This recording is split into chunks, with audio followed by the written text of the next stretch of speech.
この美しい風景も、そばに誰もいない以上、私の普遍を引き立たせるだけ。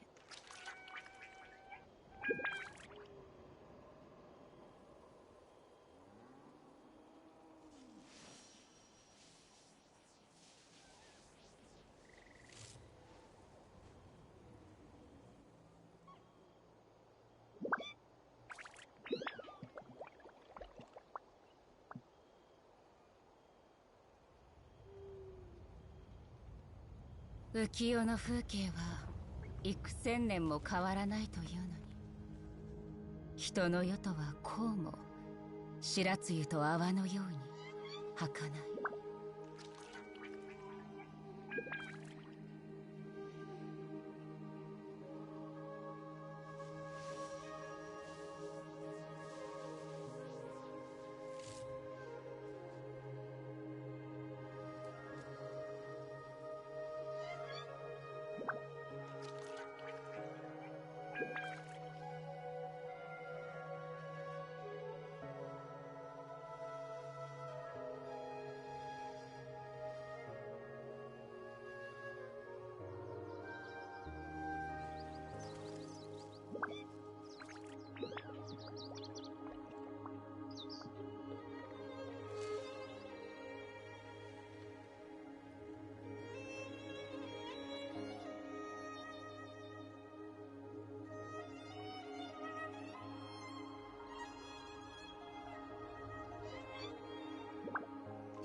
つれづれなるままにひくらし、すずりに向かして。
この美しい風景も、そばに誰もいない以上、私の普遍を引き立たせるだけ。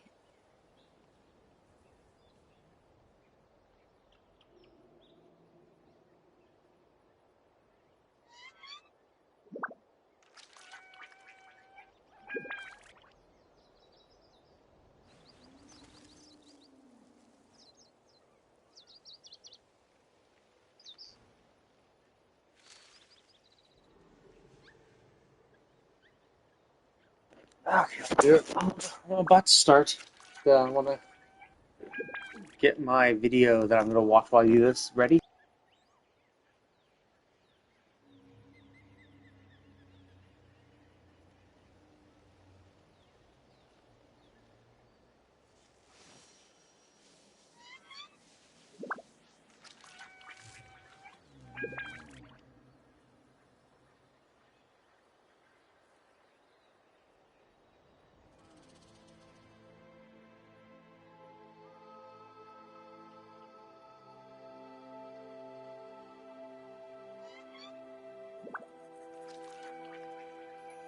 浮世の風景は幾千年も変わらないというのに、人の世とはこうも白露と泡のように儚い。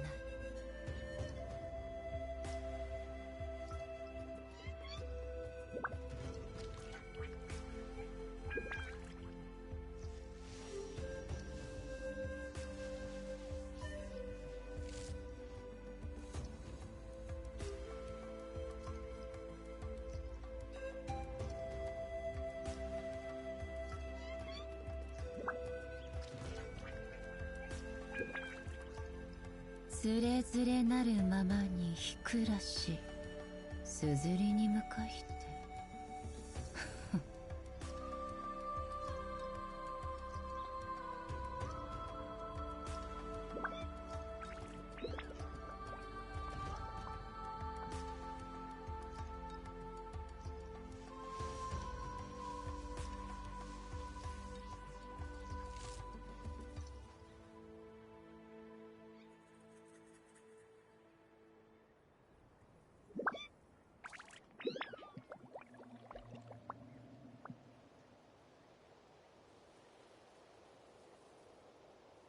浮世の風景は幾千年も変わらないというのに、人の世とはこうも白露と泡のように儚い。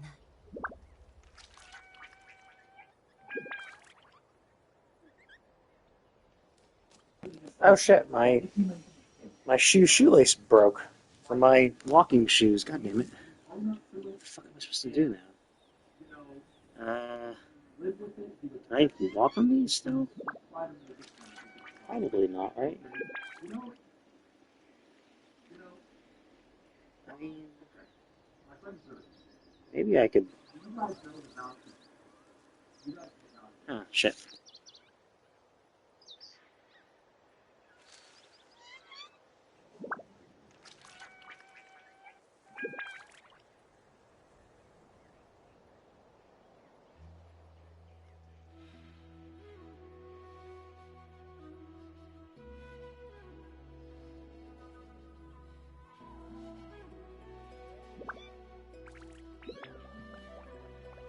この美しい風景もそばに誰もいない以上、私の普遍を引き立たせるだけ。 Interesting. Yeah, it's like snapped off.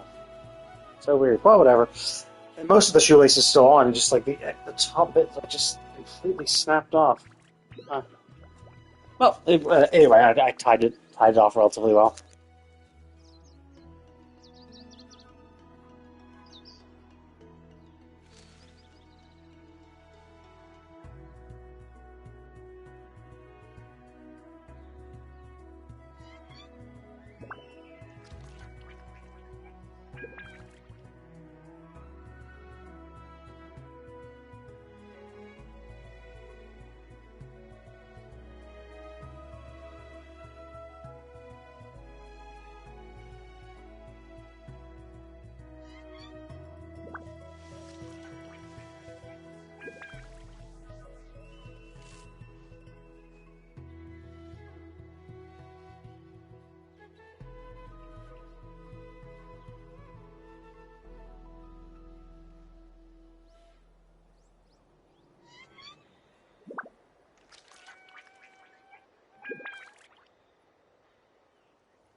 浮世の風景は幾千年も変わらないというのに、人の世とはこうも白露と泡のように儚い。」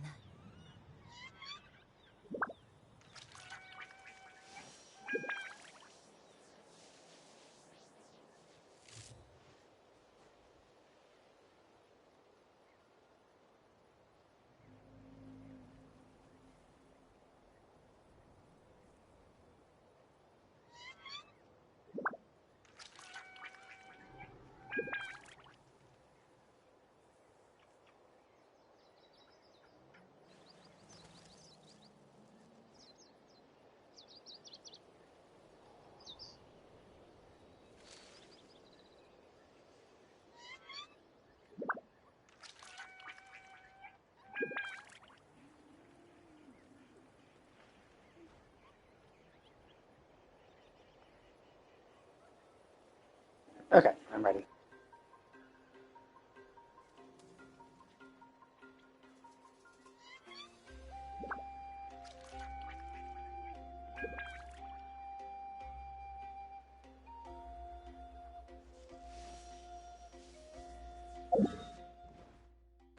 Okay, so I need to spend some resin.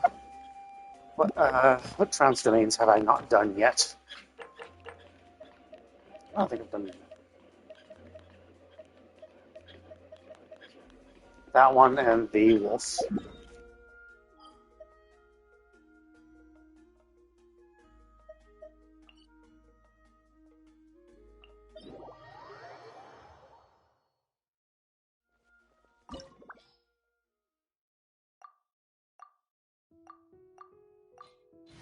Whatever. Fuck it. Let's do it live.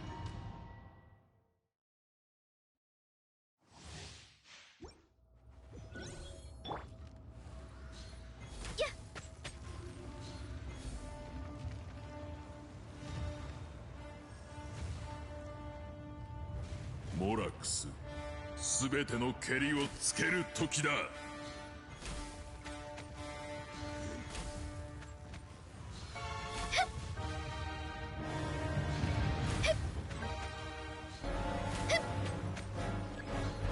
大地の憤怒は静まらぬ。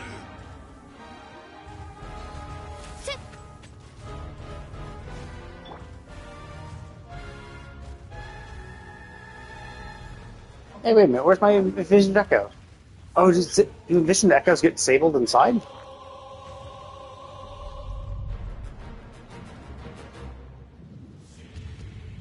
Now こそすべての怨嗟を払う時なり。難攻不落。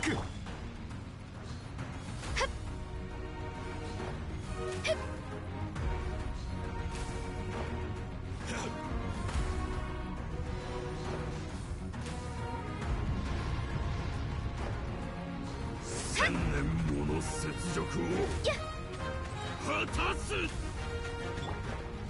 剣女盤石。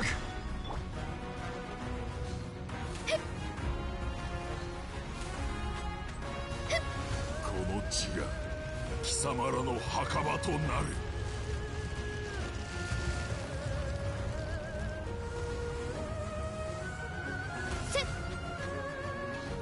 千年の怒りをしかとその身に受けるがよい。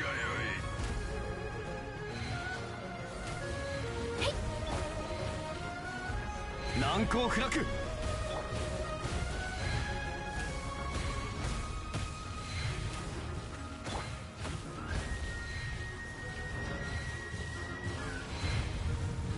岩山八九。やっはあ風よ、私に応えるのだ。いざ走行の恩。やっよっ。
権限、火に気をつけろ。5時の炎。歌よ錦となれ。この剣はわかるかい？はっふっつっはっはっ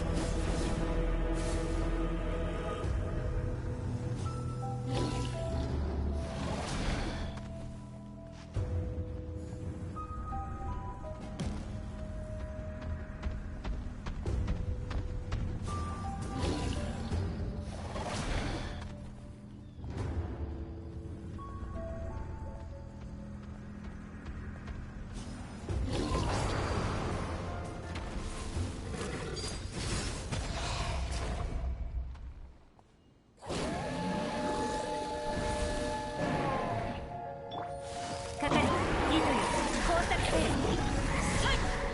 この剣はわかるかった炎の盾助出し3せいよっふっふっ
星と深淵、無事今日の依頼を達成しましたね。星と深淵、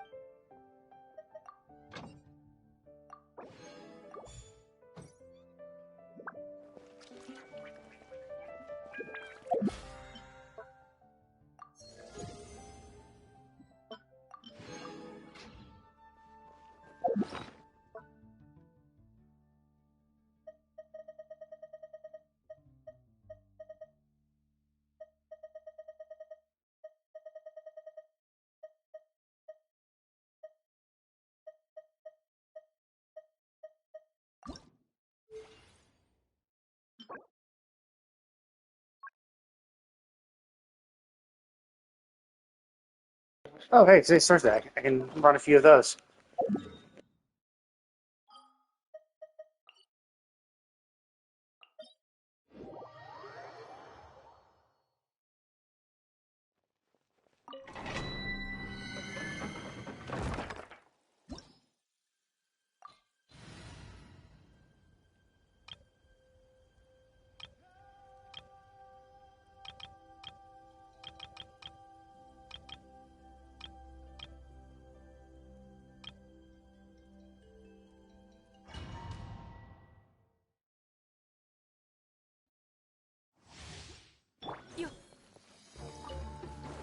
やるか。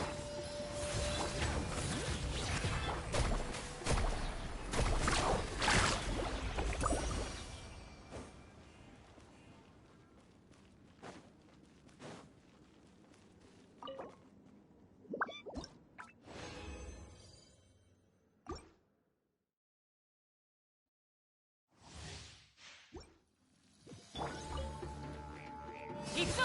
再構成します。じゃあ行くよ。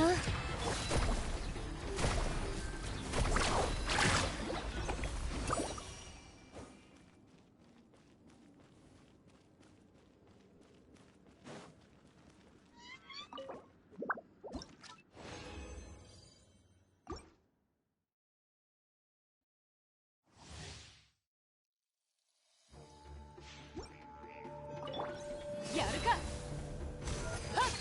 管理します。せ最高。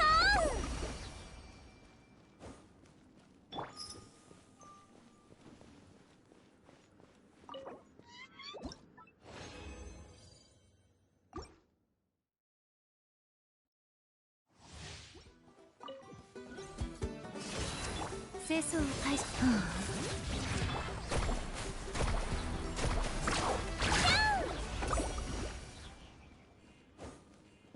It lowered that thing's health, because I remember taking much longer. Like, where I would actually sometimes need to, where I would sometimes actually need to,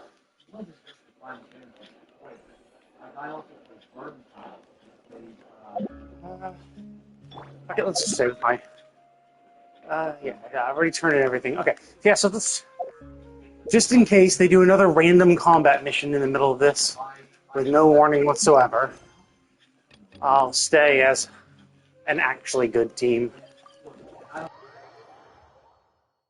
But let us continue with the. This is the arc. This is an Archon quest, right? This is class. Yeah.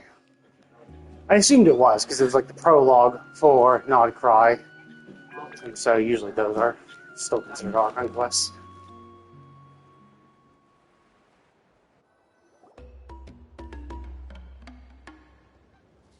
シロネんてっきり昼寝中かと思ったが珍しいな。マービカが帰ったと思ったら今度はチャスか。みんなでうちをいじめようってわけ？うわ、散らかってるな。探し物でもしてたのか？最近うようよしてる非元気兵のせいだよ。何か解決策を見つけろってマービカがさ。うちのこと何でもできる職人かなんかと勘違いしてない？おかげで一日中資料とにらめっこ。Oh, whoops, I had autoplay on. That was not. I do find that kind of annoying where it's like they do the same. Oh, it's not the exact same issue. But I do dislike when they bind two keys together that could naturally bump into each other. Like, it's bad game design. You shouldn't do that. In this game, it's the square button. And you might be like, well, what's wrong with the square button? Well, square triggers auto progression of, well, it toggles it on and off. But also square is how you interact with everything, how you interact with objects and how you interact with people. So if you're pressing square to interact with a person, you're like, oh, I want to go up and talk to them and press square. If you go up and talk to them and accidentally double tap square, or if there's like shit on the ground, so you're just like rapidly pressing square to pick up all the items and then interact with interact with the NPC or interact with an object, you can accidentally trigger autoplay, which is annoying. Like, I don't want to autoplay. If I wanted to autoplay, I would click it independently. So they should make it a button that you would never press next to any other button. Like, triangle would be a much better instance, because you don't ever do triangle. I think triangle does your burst, I think. Right? But you're never going to be pressing square then triangle, ever. You know? Square is the interact button. You never want to do your burst immediately following, interacting with an object, right? You're pressing square to interact with objects when you've, finished combat. So basically, any combat-related things would be fine for any buttons mapped to combat stuff, combat exclusive things, are fine to have be linked to autoplay. Like, it's just that simple. Just do that. Because basically when you're never going to be talking with someone, you're never going to be interacting with an object or interacting with a person, and also trying to do combat stuff. Now you could argue, well, no, I'm actually trying to press square rapidly to pick up a bunch of items in the midst of combat. Like, combat's still going on, but I want to quickly collect these items. I mean, that's fine, But the autoplay button only triggers in non-combat situations when you're talking to somebody, and so there's no so basically, yeah, it's dumb. It's bad. It's a bad game design. Like, you shouldn't map buttons that will be pressed simultaneously. Like, that can be pressed in the same situation, right? You don't want to. If you're going to force us to press square to interact with a person, don't have square be tied to anything else related to dialogue. Because if pressing square is how you initiate dialogue, then you don't want to have it where pressing it again could do something that you don't intend. So it's so fucking stupid that they would make square the autoplay. Like, just make triangle. It's that fucking simple. It's so fucking easy. Make R1 the dodge button, because if you're in the middle of a dialogue session, there's no way like dodging does jack shit. Anyway, let's see what she said when I wasn't paying attention, because I was checking something, so I was like, okay, well, I usually don't have autoplay on, so it'll just like get to the end of that dialogue and then stop. But no, it continued because I didn't realize autoplay was on. Zenless Zone Zero does the same problem. Does the same thing. Bad game design. They make the toggle for your run. So you toggle running on and off by pressing X. So if you're moving and you press X, you'll go from walking to running or running to walking, depending on what you're doing before. However, X is also tied to interacting with objects. So if you're walking along and you're like, you know what, I'm going a little slow. Let me press X to run, so I go slightly faster. If there's any interactable object near you at the time when you press that, you'll start interacting with it. Now, obviously, it doesn't happen all the time. You just have to have an interactable object within distance of you. But like, the issue is that if you're walking along, there's a chance that in the time it takes you to like realize, oh, I kind of want to start running, and your thumb going over and pressing the X button, you could target something nearby as you're walking by, because you're usually moving, because you can only toggle motion when you're moving. So basically it's dumb. You should Honkai Star Rail does not do that at all. X interacts with everything, but they made the run walk toggle pressing R1 instead.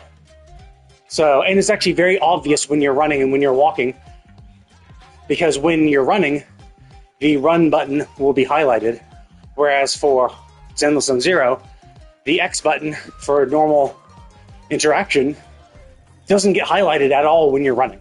There is no visible difference in any of the interface to indicate that you're running.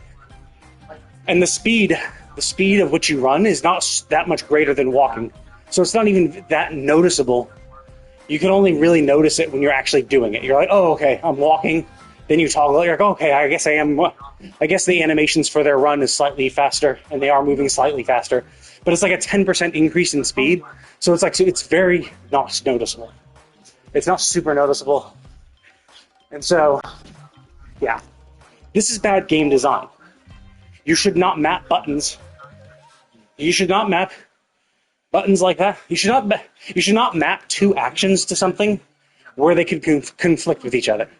So obviously, yes, you can want to run and you can interact with someone at the same time. You know? So like when you're moving, you're going to come across targets that you want to interact with. So making the run button, making these two things that can possibly conflict, where you run instead of targeting or you target instead of running, is a problem. Same for Genshin. There are times when you want to go into a conversation, but now you've accidentally toggled autoplay on, which you didn't intend, because they mapped two buttons. They mapped these two buttons. Because like, you're going to have to press it. You literally have to press square to initiate a conversation. So like, you have to start every single interaction with the square button. So don't map anything else to the square button, because you're just opening yourself up to people accidentally pressing it again, or like button mashing to start a conversation and triggering some other unwanted action because of it. Like, don't map anything else to that. It is that fucking simple. Anyway. And like, as you look, and as you see, what can I do? Well, I can press the touchpad. I can press this to make it visible. I can, press L3. I can press square to auto and X to confirm. Okay. Why don't you just make triangle? Like, triangle is not used. I'm pressing triangle right now. Nothing's happening. So just do that then. It is literally that fucking simple. Now, if possible, I can remap these, so I might actually go check it. But realistically, sure, me remapping it might work, but that would... The only way it would work is, one, if they allow you to remap buttons, which they might not because it's a console. And two, even if they do, it might not be precise enough, right? It might not be, oh, here's the autoplay button, please remap the autoplay button. It could just be, here's the square button, please remap the square button. Where it's like, well, no, that's not what I want to do. I don't want to swap when to use triangle and square for every single instance of the game. I just want it for autoplay. So, yeah. So basically, not well designed. It's just bad design. Is it the end of the world? Of course not. Oh no, you accidentally autoplayed. Oh no, like in Zenless Zone Zero. Oh no, you accidentally interacted with someone. It's just annoying, and it's just like it's annoying for one, and two, it's especially annoying considering how easy the fix is. Like as I said, triangle is not mapped during conversations. So, all it is simply just changing the mapping. To be like, oh yeah, instead of square being auto, triangle is auto. Instead of this button input, this input. Like, it is that simple. You make one change, and it's done. Forever. You never have to worry about it again. It's like so fucking easy. So, it's a shame. Same for Zenless Zone Zero. No. Zenless Zone Zero has a lot more button presses, has a lot more button mappings. But they used to use R1, but now they're not using R1 at all. So I'm like, well, now you should just do like what Zenless Zone, whereas Honkai Star Rail does, and just map R1 to your dash. But yeah, and it's silly too because all these games were made by Hoyoverse, right? So you think, oh, they're all made by Hoyo. They should all be like consistent, but they aren't. There's so many like little nuances between the games where like certain buttons do certain things. Like the way you interact with your mail, for instance. In Genshin, Honkai Star Rail, and Zenless Zone Zero, all are different. The button press you do to collect all items from your mail and delete all red mail, those button presses, the buttons that are mapped to those actions for your mail, are all different in all three of those games. So it's not, because it just goes to show you, it's not the same team. Each game is made by a different team, a completely independent team that does not work with each other. So from us as gamers, we're seeing, hey, Hoyoverse made all three games. Why are they different, right? Hoyo made them all. Why? You know, like why do you do that? And you know, it doesn't make sense. Oh shit! Something happened. 1 sec.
Oh yeah, so it's just one of those little things that you don't even think to pay attention to.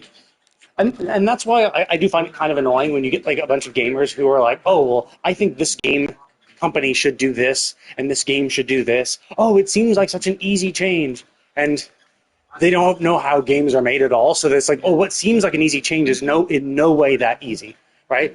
Like I've done computer science. I know how to program. I know that just changing the mapping of square, like autoplay from square to triangle, is actually really easy, because all dialogue happens within the same function types, right? So like, it is actually that easy. It's just a simple button mapping. I mean, that's why button mapping is so easy to do on every system. It doesn't change anything. The only thing that could potentially happen is that the visual representation of it is going to be different. So like, obviously, as you can see, it says square for auto. They would have to change that square to a triangle. So you might need a new image for triangle if they don't have it. It depends on how the hints appear. It depends on how it's done. Is it done? Because obviously it changes based on your system. So is it something they provided? Is it something they extract from somewhere? It's possible that it is that simple when you say, oh, instead of this input, you're looking instead for this input to trigger auto. I mean, it could be that input, like it could be that the controller itself has a schema which registers all buttons as well as their like visual representation. So it could be that it's like, oh, we want to swap it to this, and so it pulls the other visual representation of the triangle. It could be. Obviously, we don't know. But either way, button remapping is ridiculously easy. But then you get some people like playing about Final Fantasy XIV as an example. There's a lot of problems with Final Fantasy XIV. Most of them don't really matter that much. But like, one obvious thing is the friend list. People don't like the friend list. And they're like, oh, you should just change the friend list. Same for housing. They're like, oh, housing sucks. You should do housing differently. But it's like for the friend list, it's just nowhere near that simple. It's like, I understand why the friend list takes so long. Is because what they're doing is they're actually having to do a server call, and they're having to check the server for every single one of the people on your friend list to get their information. So it's actually reaching out to the server and asking for the information of every single one of your friends. And so that's just, it takes time for the server calls to be acknowledged, for the data to be pulled up, and for you to get, and for then to send it to your instance. That's why it takes so long. And the only reason why like World of Warcraft can do it is because World of Warcraft doesn't do it. BattleNet does it. BattleNet, a completely independent program from World of Warcraft, is the one that's actually managing your friends list and keeping things up to date. So it's constantly running, constantly keeping things up to date, and all World of Warcraft does is pull from that. It's like saying, hey, get me that list. Whereas Final Fantasy doesn't have that at all. There is no independent program that monitors your friends. It has to be all done through server calls, so it just takes time. And fixing that is going to be tough, because you'd have to like completely rework how it does what it does, and you have to determine like what you actually want it to do. Like, do you want to prioritize just seeing if friends are online? Then you might need a separate list on the server that keeps track of everyone that's online and has a way to map all the characters in a way that you're able to instantly pull them super quick. That's one sec.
But yeah.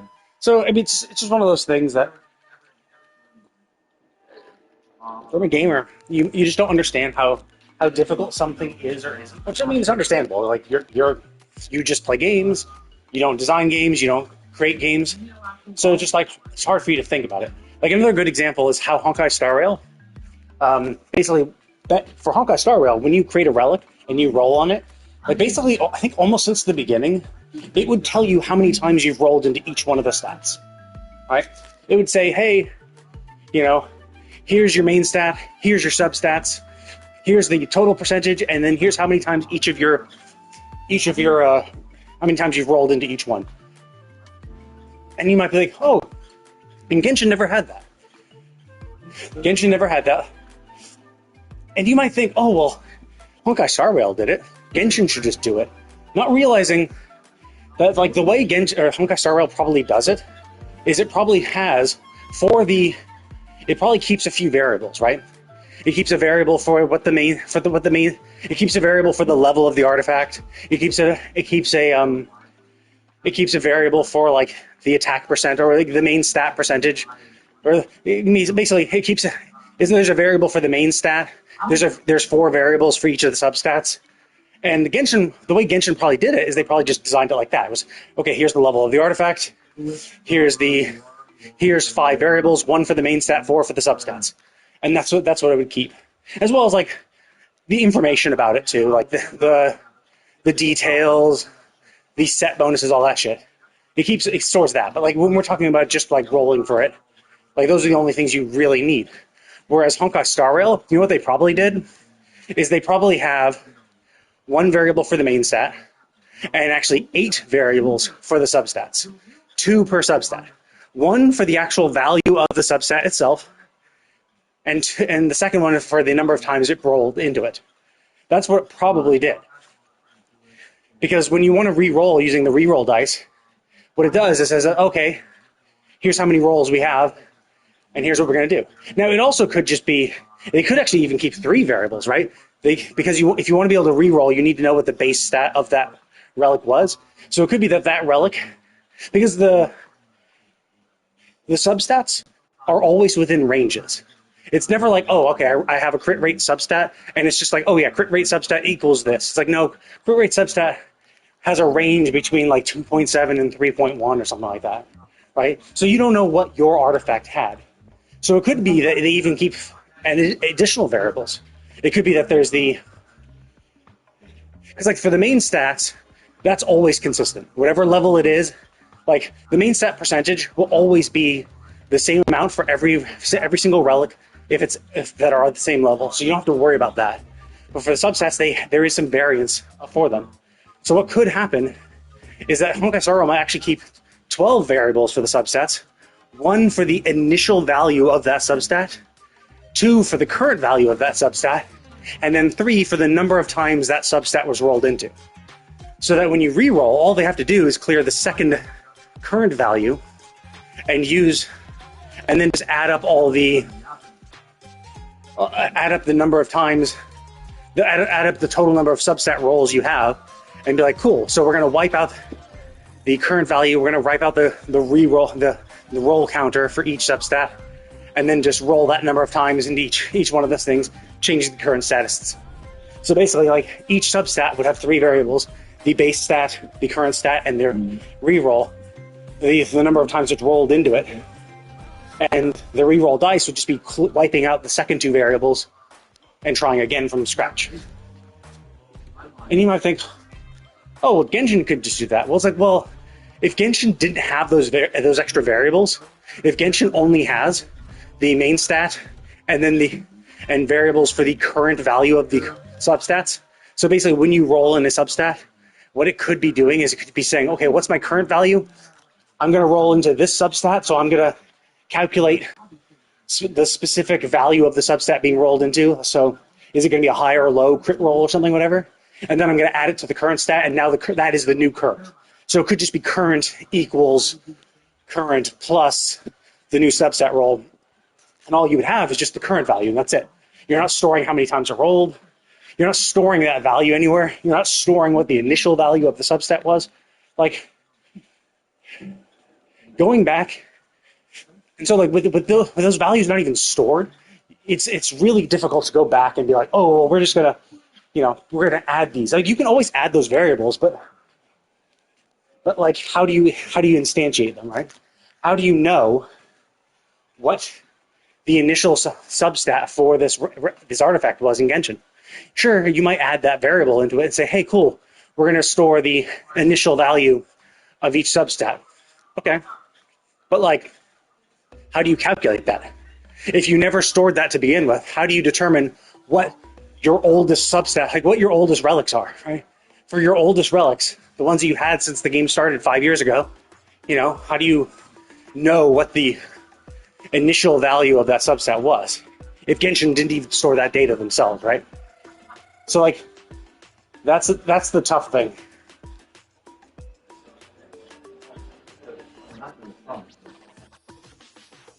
So like that's where it can get difficult, because it's like, well, from our perspective, it's like, well, Honkai did it, just do that, right? It's like, well, yeah, but like you can't, like you can make those variables, you can change Genshin code to add those variables in, but what values do you set for all these variables that didn't exist? Like they were basically all zero because we never had that data. So like, how do you populate it, right? So it's one of those. There's lots of little things like that gamers aren't really aware of.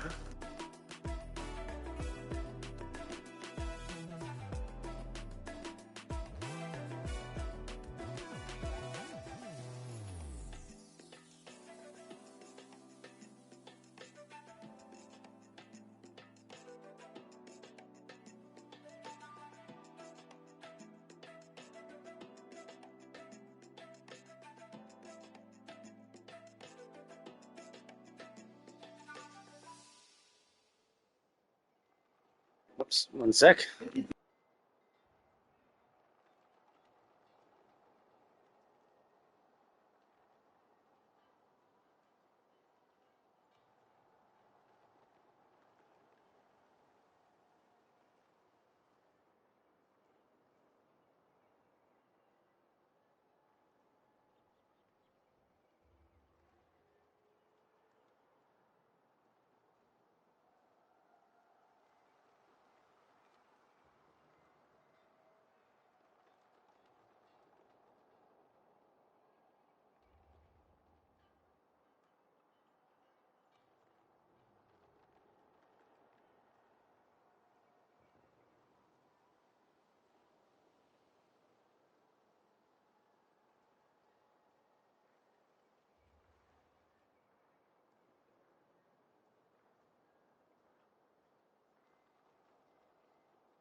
Okay, but yeah, sorry about that. That was a bit of a rant. I barely even got into this quest. Honestly, this is actually kind of, well, actually, I was gonna say like basically like the two biggest complaints I have about the game design, which is the quest starting when you get within proximity of an NPC instead of interacting with an NPC, as well as the button mapping for the auto play button match is the same as the map for your interact button. Those are the two biggest complaints I have about the game's design. I mean, obviously, like artifact rolling and all that shit, but like that's an intentional thing. That's something that they intentionally chose. Whereas the complaints I have are, it's something they intentionally chose, but it's also it's stupid. It's meaningless. It's dumb. There is no purpose behind it. Changing how these things work changes nothing. Whereas like changing how artifact, how artifact percentages and all that stuff, how artifact farming works, like the general endgame loop of that.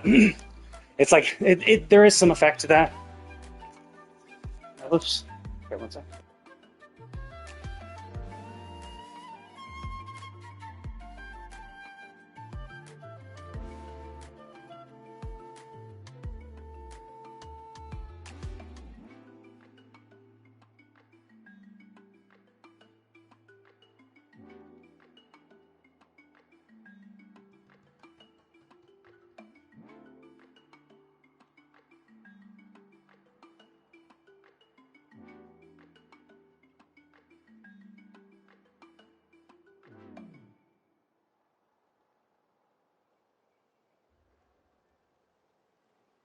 But yeah, so like in the previous quest, it was a well, even for this portion I just started today, it was like a I've wasted so much time doing this shit.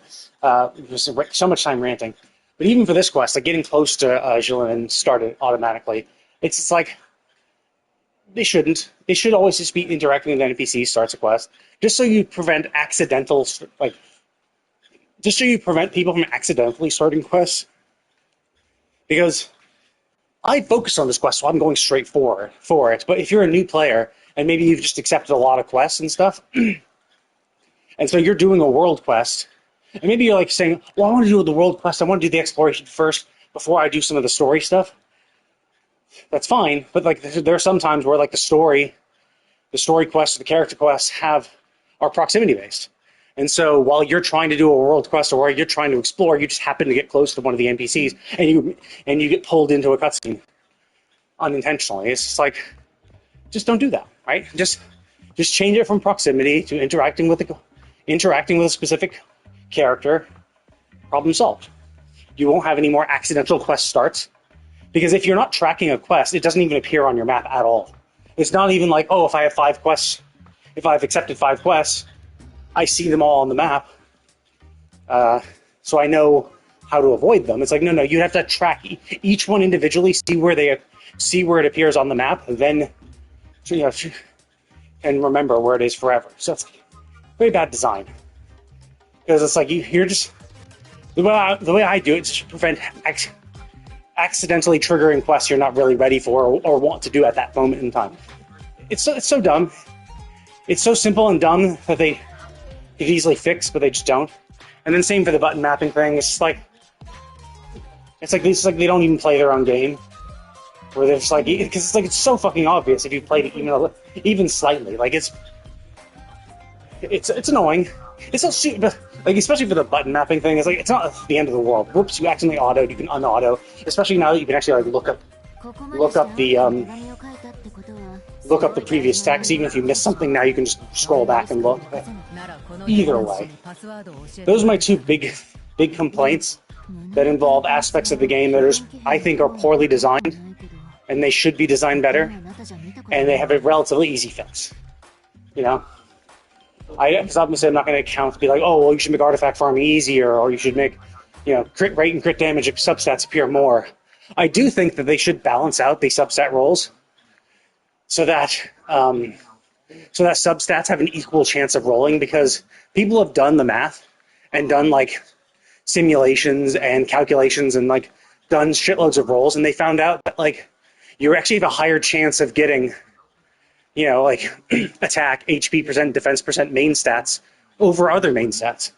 So they scale main stats and substats heavier towards the ones that suck the most. It doesn't like change things super much. It just means you have to do some extra farming. But it's just like if you have to increase the amount of farming you do by 10%, that's still a little bullshit. And it's still fucking arbitrary.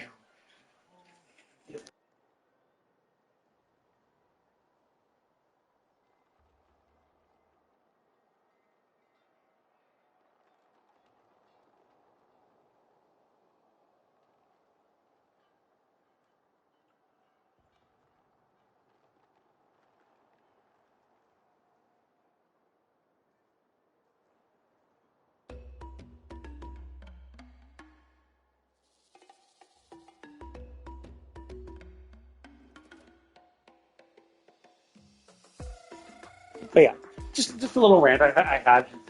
I've had it before. I'll probably have it again at some point when I fuck up and something accidentally happens.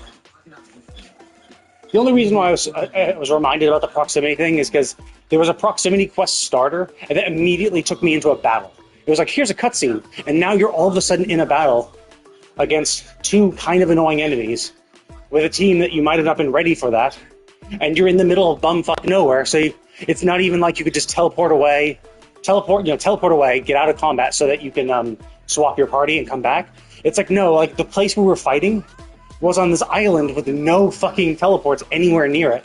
So if I teleported away, it'd be a huge pain in the ass to get back. And it's just like, well, that sucks. Like, it would have been one thing if it was like, oh, here's the cutscene. Oh, wait a minute. Let's go investigate. And, like, And the combat started immediately after being teleported there. So it would have been like one thing, like just to have a question. Hey, is this the right party? Like I can understand why they teleported you directly because it was in the middle of bumfuck nowhere, and it would be a huge pain in the ass if they forced players to actually go there themselves.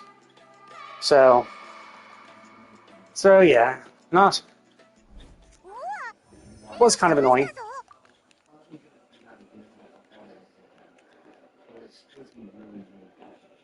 It's just one of those things where it's like it's not very well designed. Like I don't think he should have done it like that.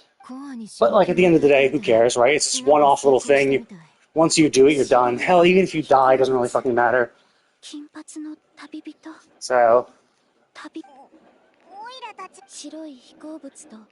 it's like it's obviously not the end of the world.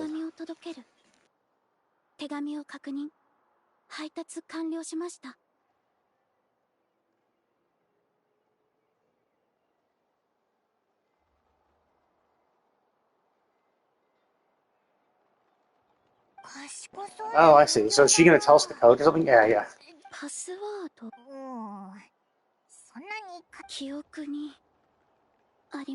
Oh, okay, never mind. 一筋縄じゃいかなそうだね。二人の他に覚えてること。名前。ロボットが記憶喪失だなんて。家に帰るとか言ってたが。Of course, robots get amnesia. 思い出せるか? You know, you have to store your data somewhere. If you remove the data, they don't remember. Much like if you remove a human's brain, they don't remember anything either. 家に帰る。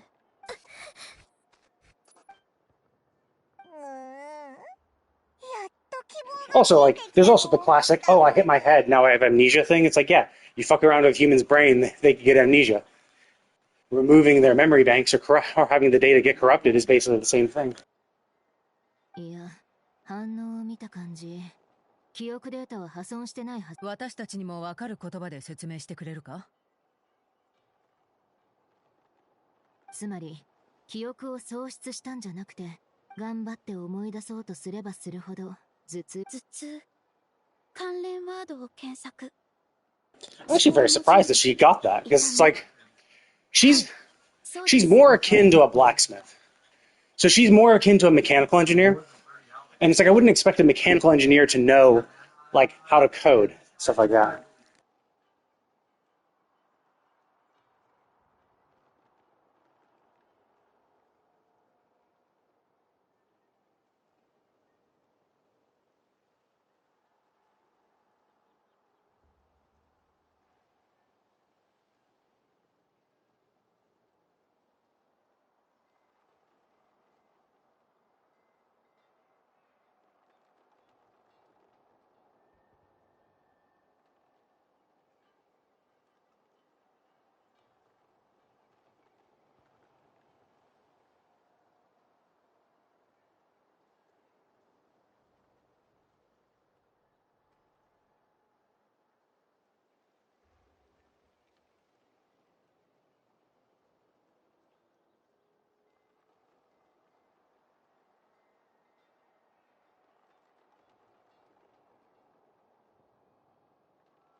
Okay, I'm back. I've been a busy boy. ロボットも But yeah, 人 it is と kind of 感じ weird る that の like か she's basically a mechanical engineer, Shillerman.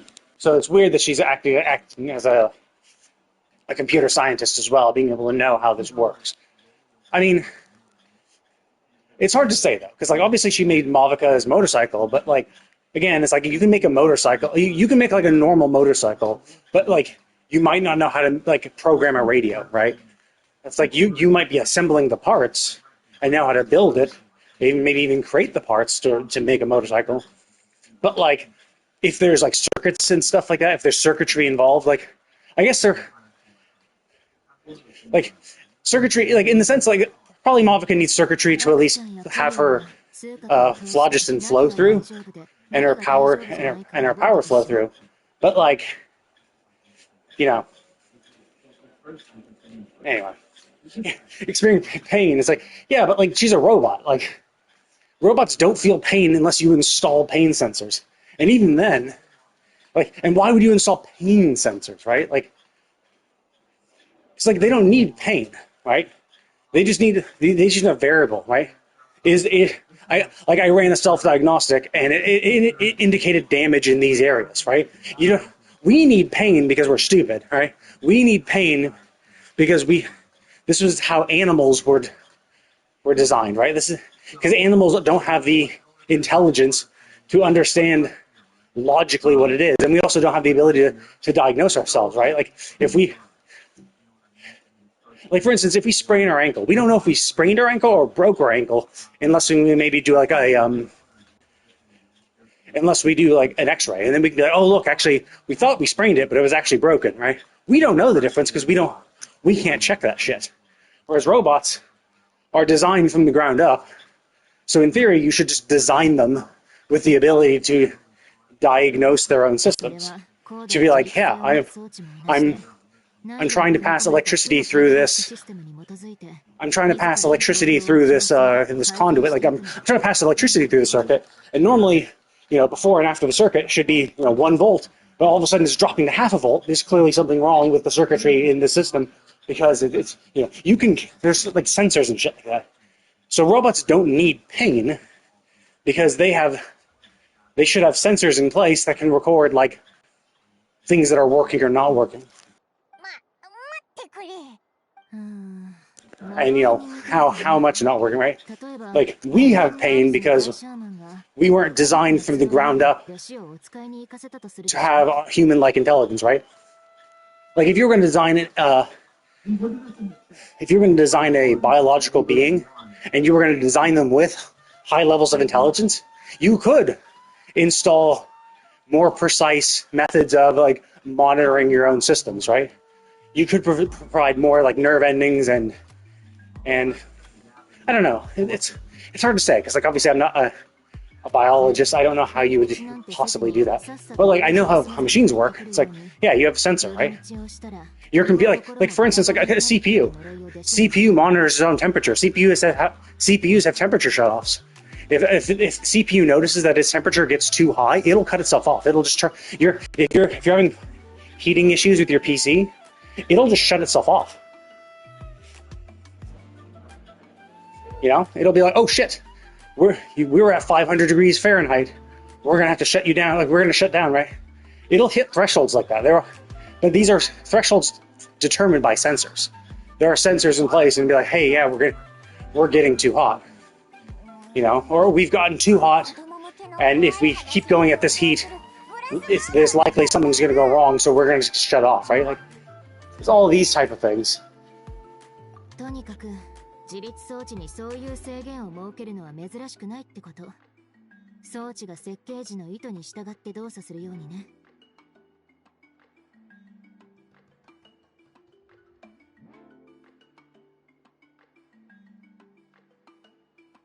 I mean, yeah, that's true, right?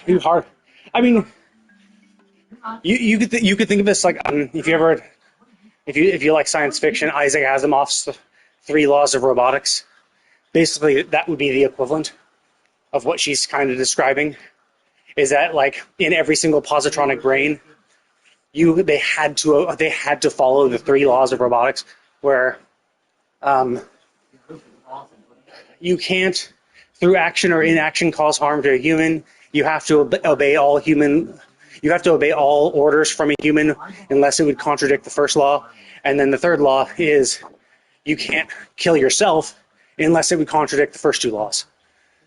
So basically, as a robot, you can't, I mean, and that was the whole thing, through action or inaction. So you can't, as a robot, just sit back and watch a human get injured. If you see that they're going to get injured, then a robot under Isaac Asimov's rules would rush to try to save them, because they can't, through their inaction, allow a human to come to harm, and also they can't manually cause harm to a human too. So it's like, that's the way to basically stop them from killing us all. And then number two is like, hey, you have to follow human orders. So no matter what a human does, no matter what order a human gives you, you have to follow it, unless the human is ordering you to harm another human or not perform an action that could save another human. Again, you can't contradict the first law, so you can't order them to allow a human to be harmed or to harm a human themselves. And the third law is for them to protect themselves. So finally, only after the third law do you instill some level of self-preservation to make sure they just don't let themselves die, unless of course it contradicts the first two laws. So like, if you designed a robot with a positronic brain according to those laws, whose mere existence, it just produce a shitload of radiation, just running would produce so much radiation that it would kill humans. They would kill themselves. They would ignore the self-preservation law because, so to uphold the preservation law, they would go in the middle of nowhere. But even then, if they was so caustic that it was still like contaminating the world that humans lived on, they would kill themselves too, because that's how much it is. So basically, that's the basic premise of what she's talking about. Kinda. Although it's hard to imagine how you actually hard code that in, right? Usually, because it was always talked about in terms of a positronic brain. So it's presumably it would still have to be within the software layer where you actually define these rules. So if it's within the software layer, it's not really hardwired in because it's in the software layer, unless there's some sort of circuit that always produces, that always enforces.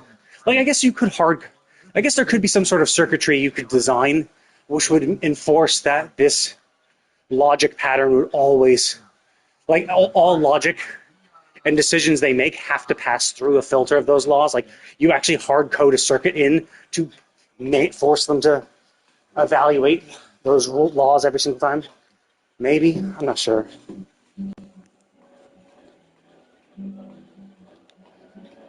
So, I don't know. I'm not a mechanical engineer. I'm not a computer engineer. I did take computer engineering classes, so you can actually design circuits like that. So it's possible, but that's super high level shit. I'm more of a programmer than a computer engineer. I imagine people who focus on computer engineering and focus on circuitry and shit like that would know a little better. And even still, this is always within the context of creating a positronic brain for AI, essentially, for an actual artificial intelligence robot. And all the Isaac Asimov stories were set super far in the future, kinda. Obviously, they're made far enough in the past that the dates they give are sometimes like now. But the idea is that this is just some super future.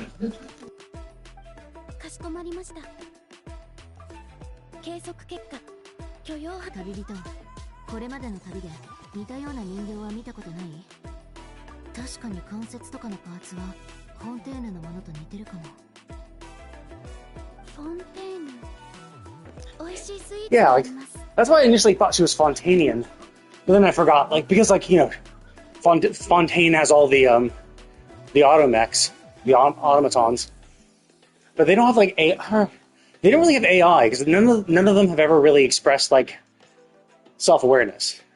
But then again, we also have Nod Cry, which we haven't like fully properly explored. But from the images we've seen so far, they definitely did have a. There are certain portions of Nod Cry that have insanely advanced technology, where they have these like huge fucking machines in the background.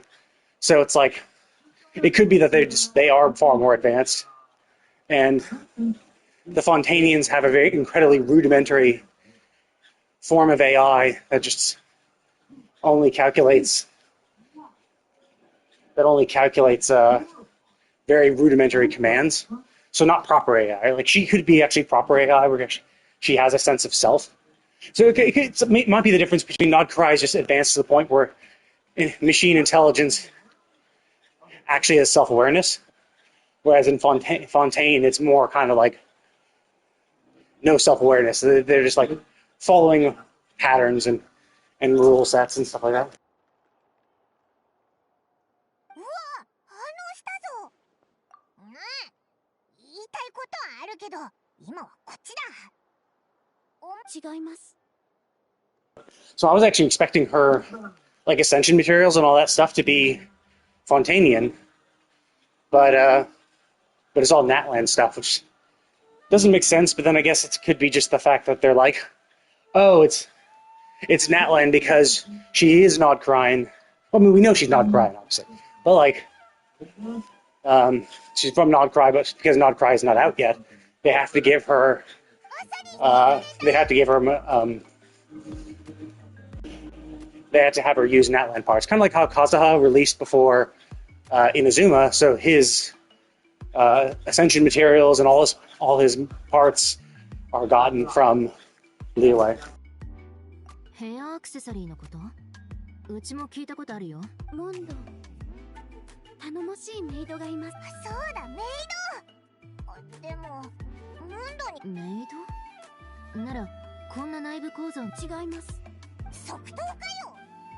ナタのコア、フォンテーヌの関節、モンドの部屋、この暗号術もそう。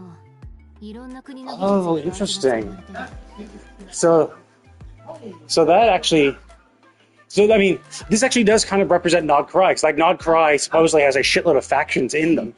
And so it could be that that's why she is so, because she actually is incorporating the cultures and technology from all countries. And Nod Cry is seemingly like a melting pot for a bunch of factions. Like we have the Harbingers, we have the Knights of Favonius, we have the Adventurers Guild, we have the Witches Circle, we have like the Nod Cry native people. I think there's a few factions like that, like the Lunar Goddess type people.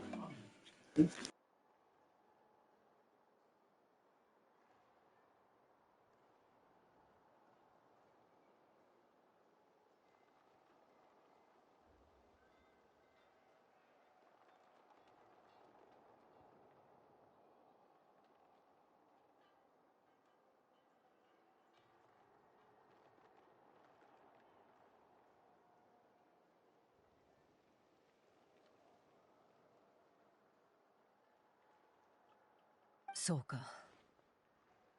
ではお前にとって家とは何だ？自分が作られた場所、普段活動してる場所、それとも帰るべき場所か？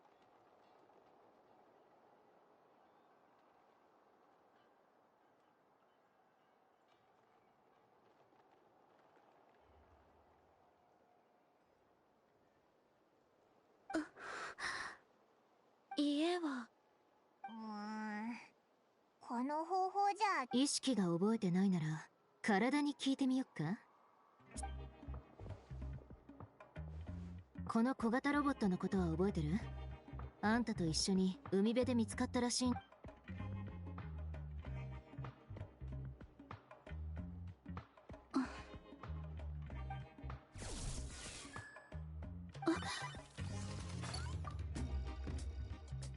うん、起動方法は覚えてるみたい。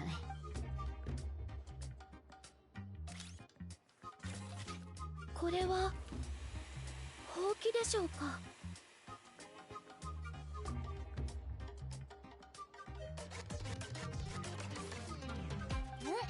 本当にラッキー。んじゃ今からお前本気か？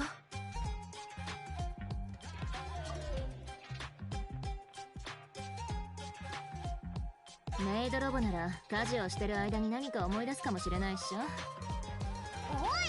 目を覚ましたばっかなのに。かしこまりました。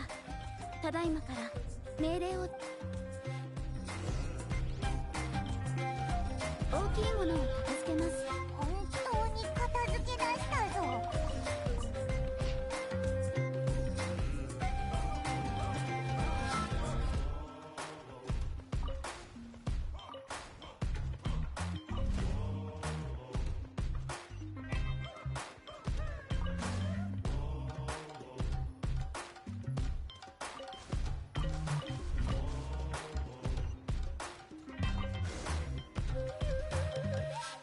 床の汚れを除去します。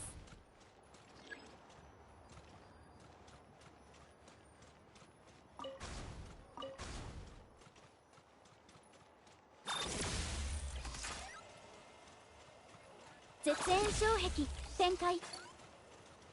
防衛モード起動。掃除対象ロックオン。 That's a nice little refresh it has.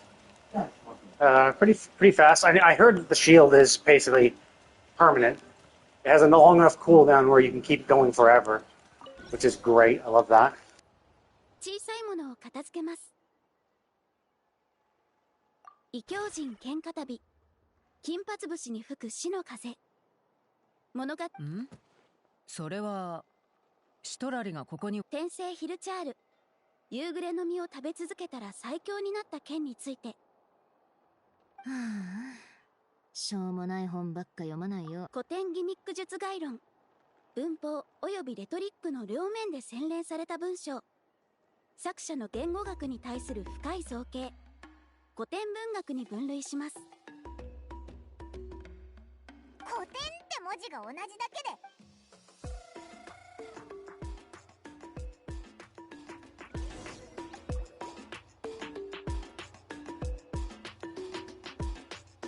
これで片付け完了だな。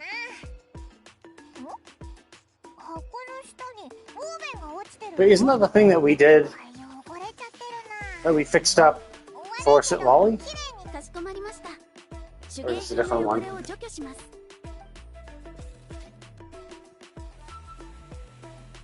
うわー、新品みたいになったぞ。あれ、子供の子の人みたいだけど、白年の What? 親戚か Oh yeah, how can you tell? Children of the Echo? What, really? Like, I assume it's the short-haired girl. But, like, really? Like, I mean, I guess the coat kind of looks tribalistic, but, like, there's literally no one in the Child of Echoes who has a coat like that, so why are you saying, like, oh yeah, Child of Echoes?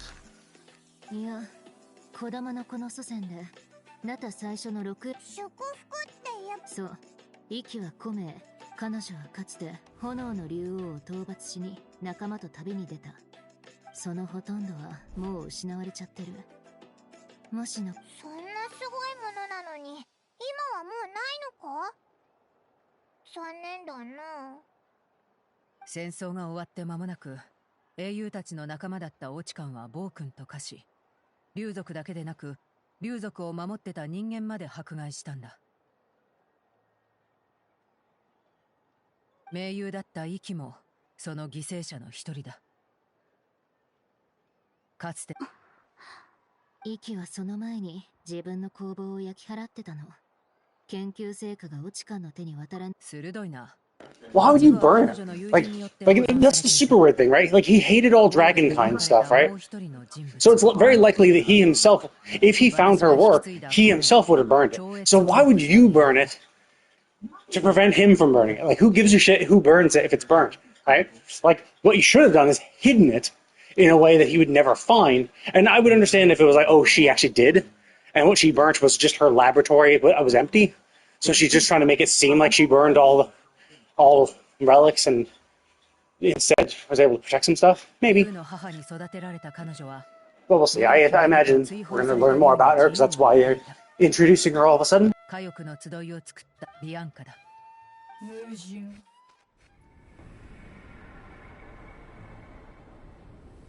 正しい道ではありま道を外れた矛盾が自分のか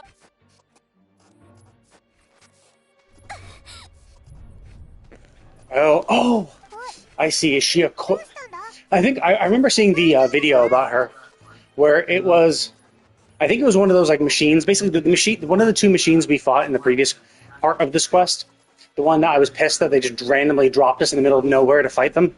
Basically, those machines in Effa's character trailer, they showed one of them like fall apart and like age out and age, and it seemed like Ino took the core, so that could be it. Her core is one of those machines, and I would assume, based on context, that it's a core from a machine that the ancient dragons created, and their technology, the technology that was lost.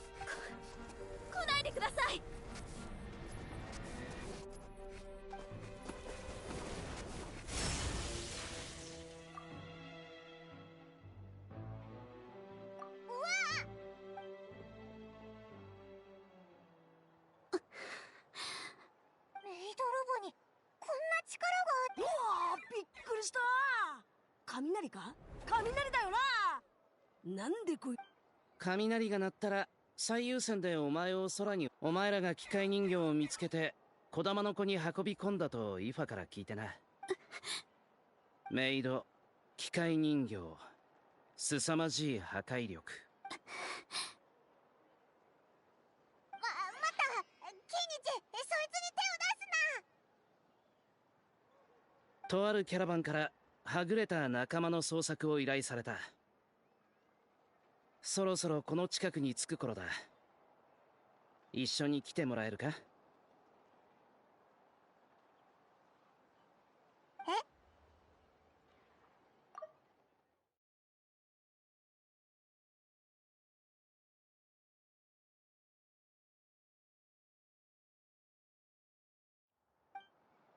パイモン、何か誤解してないか？ Okay. Well, I've been ranting and fucking around for too long, so now I'm out of time. So I'm gonna put it in and stop at this point. And I will be back on tomorrow to continue with this quest. Oh yeah, so where is it? Oh, it's way out there. Okay, cool. So I'm not gonna accidentally trigger it. And cool, I've used up enough time so that I can redeem another one of the thingy bobs. Okay. Cool, there we go. And I'll swap to my friendship team, so I'm going to be ready for doing a quick round of dailies tomorrow. But yeah, so I'm going to go ahead and call it. It's been pretty interesting. I think I like how it's setting up further lore and stuff about the dragon civilization, because we've done a few instances where we interacted with their machinery, so it'll be interesting to see what's going on and how they're going to kind of like set up Nod Cry and all that shit. But anyway, I'm going to go ahead and call it. Thank you all for watching, and I will see you all next time.